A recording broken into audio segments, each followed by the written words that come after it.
Let's enter into the poem Australia by A.D Hope, which is a captivating poetry was published in 1938.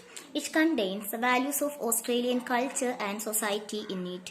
Therefore, this poetry is categorized as one of the precious works in Australian literature. In the poem Australia, A.D Hope questions the idea that Australia is civilized.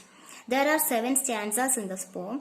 The first 5 stanzas, he talks about Australia. He describes the whole Australia, what was the condition of Australia at that time.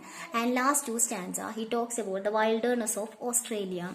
Let's enter into the explanation of stanzas.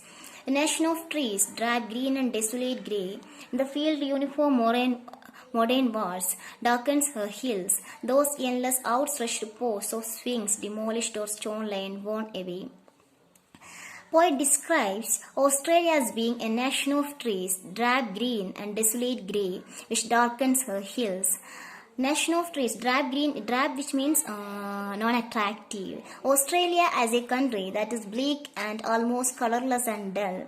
This is very much resembles that field uniform of modern wars. Actually, he is comparing the landscape of Australia with a war field. We know that if it is a war field, it's full of corpses and bloods.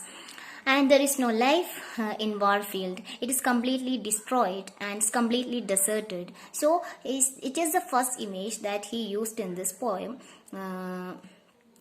He comparing the landscape of Australia with the Warfield.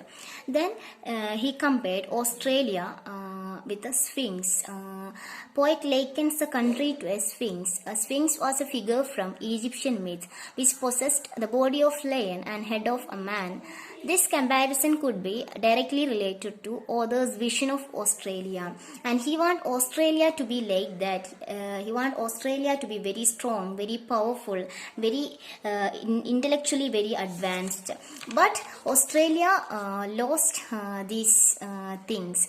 Poet suggests that Australia's realm of intelligence and power have now been worn away, which suggests that Australia used to be better than its